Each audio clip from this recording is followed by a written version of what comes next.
ಇನ್ನು ಈಗ ಅವರು ಸುತ್ತ ಅಂದ್ರೆ ಇಬ್ಬರು ಹುಡುಗಿಯರು ಅಂದ್ರೆ ಒಂದ್ ರೀತಿ ಸುತ್ತಾ ಇದಾರೆ ಈಗ ಸದ್ಯ ಕಾವ್ಯ ಮತ್ತೆ ರಕ್ಷಿತ್ ಅವರು. ರಕ್ಷಿತ್ ಅವ್ರು ಬೇರೆ ಈಗ ಮೊನ್ನೆ ಅಷ್ಟೇ ಹೇಳಿದ್ರು ನನ್ಗೆ, ಲೈಕ್ ಅಂದ್ರೆ ಗಿಲ್ಲಿ ಜಸ್ಟ್ ಫ್ರೆಂಡ್, ಮತ್ತೆ ಹುಡುಗ ಯಾರು ಬೇಕು ಅಂತಂದ್ರೆ ಗಿಲ್ಲಿ ತರ ಇರೋ ಹುಡುಗನೇ ಇರಬೇಕು, ಬಟ್ ಗಿಲ್ಲಿ ಬೇಡ ಅಂತ ಹೇಳಿದ್ದಾರೆ. ಹುಡುಗ ಯಾವ ತರ ಇರಬೇಕು ಅಂತ ಗಿಲ್ಲಿ ತರ ಇರಬೇಕು ಅಂತ ಹೇಳಿದ್ದಾರೆ. ಸೊ ಏನ್ ಅನ್ಸುತ್ತೆ ಆಕ್ಚುಲಿ, ಗಿಲ್ಲಿ ಇವ್ರಿಬ್ರು ಮಧ್ಯೆ ಸಿಗಾಕೊಂಡಿದಾರ ಹೆಂಗೆ ಅಂತ? ಇಲ್ಲ ಸರ್, ಗಿಲ್ಲಿ ಯಾರ ಮಧ್ಯೆನೂ ಸಿಗಾಕೊಳಕ್ ಆಗಲ್ಲ.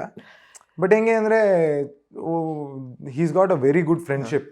ಯಾರ ಜೊತೆ, ಕಾವ್ಯ ಜೊತೆ ಆಗ್ಲಿ, ರಕ್ಷಿತಾ ಜೊತೆ ಆಗಲಿ, ವಂಶದ ಗುಡಿ ಅಂತ ಹೇಳ್ತಿರ್ತಾನೆ, ಅದೆಲ್ಲ ನೋಡಿರ್ತೀರಾ. ಬಟ್ ಹೆಂಗೆ ಅಂದರೆ ಈಗ ರಕ್ಷಿತಾ ಫಾರ್ ಎಕ್ಸಾಂಪಲ್ ಅವಳು ಏನಕ್ಕೆ ಆ ರೀತಿ ಹೇಳಿದ್ಲು ಅಂದರೆ, ಆಸ್ ಅ ಪರ್ಸನ್ ಗಿಲ್ಲಿ ಹೇಗಿದ್ದಾನೆ, ಅವನದು ಫೀಚರ್ಸ್ ಏನಿದೆ, ಕ್ಯಾರೆಕ್ಟರ್ ಹೇಗಿದೆ, ರಕ್ಷಿತಂಗೆ ಇಷ್ಟ ಆಗುತ್ತೆ. ಬಟ್ ಅವ್ರ ಫ್ರೆಂಡ್ಶಿಪ್ ಹೇಗಿದೆ ಅಂತ ನಾವು ತುಂಬ ಹತ್ರದಿಂದ ನೋಡಿದ್ದೀವಿ. ಸೊ ಆ ಥರದ ರೀತಿ ಏನೂ ಇರಲಿಲ್ಲ. But they are very good friends. And Kavya ಅಂತ ಬಂದರೂ ಹಾಗೆ ಇತ್ತು. ಕಾವು ಅಂತ ಅವ್ನು ರೇಗಿಸ್ತಿರ್ತಾನೆ, ಅವಳು ಅದಕ್ಕೆ ರೆಸಿಪ್ರಿಕೇಟ್ ಮಾಡ್ತಿದ್ಲು. But they are very good friends sir. ಆ ಥರ ಏನಿದ್ದಿಲ್ಲ. ಸೊ ಗಿಲ್ಲಿಯಿಂದ ಕಾವ್ಯನ, ಕಾವ್ಯದಿಂದ ಗಿಲ್ಲಿನ, ಇದು ಎರಡು ಸ್ಟೇಟ್ಮೆಂಟು ಒಂಥರ contradicting. But Gilli Kavya support ಮಾಡ್ತಾಳೆ, ಕಾವ್ಯ ಗಿಲ್ಲಿನೂ ಸಪೋರ್ಟ್ ಮಾಡ್ತಾಳೆ. ಫಾರ್ ಎಕ್ಸಾಂಪಲ್ ಈಗ ನಾನು ರಾಶಿಕಾ ಅಂತ ಬಂದರೆ ನಾನು ರಾಶಿಕಂಗೆ ಸ್ಟ್ಯಾಂಡ್ ತಗೋತಿದ್ದೆ. ಪ್ಲಸ್ ಆಗ್ತಾ ಇರೋದು ಒಳಗಡೆ ಗಿಲ್ಲಿಯಿಂದ ಕಾವ್ಯ. ಅದೇ ಬರ್ತೀನಿ, ಒಂದು ನಿಮಿಷ ಬಂದೆ.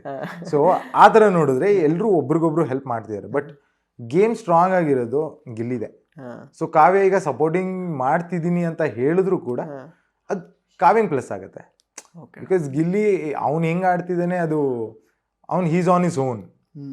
ಸೊ ಅಲ್ಲಿದ್ದಾಗ ಗಿಲ್ಲಿಯಿಂದ ಕಾವ್ಯ ಅಂತ I would say that. Correct. So ಅಂದರೆ ಅವರಿಬ್ಬರ ಮಧ್ಯೆ ಜಸ್ಟ್ ಫ್ರೆಂಡ್ಶಿಪ್ ಅಷ್ಟೇ ಇರೋದು, ಬೇರೆ ಏನಿಲ್ಲ. ಎಷ್ಟೇ ಕಾಲ ಹೇಳಿದ್ರು, ಏನೇ ಇದ್ರು. ಸೊ ಮನ್ಸಲ್ಲಿ ಅಂದ್ರೆ ನೀವು ನೋಡಿರೋ ಪ್ರಕಾರ ಏನು ಬೇರೆ ಥರ ಭಾವನೆಗಳು ಏನಿಲ್ಲ? ಇಲ್ಲ ಸರ್, ಮನೇಲಿ ಆ ಥರ ಏನೂ ಇಲ್ಲ. ಈಗ ಮನೆಯವ್ರನ್ನ ನೀವು ಯಾರನ್ನೇ ಕೇಳಿದ್ರು ಕೆಲವ್ರು ಹೇಳ್ಬೋದು ಇವ್ರದ್ದು ಈ ಥರ ಏನೋ ಶುರು ಮಾಡ್ಕೊಂಡಿರ್ತಾರೆ, ಇವ್ರು ಈ ಥರ ಶುರು ಮಾಡಿರ್ತಾರೆ.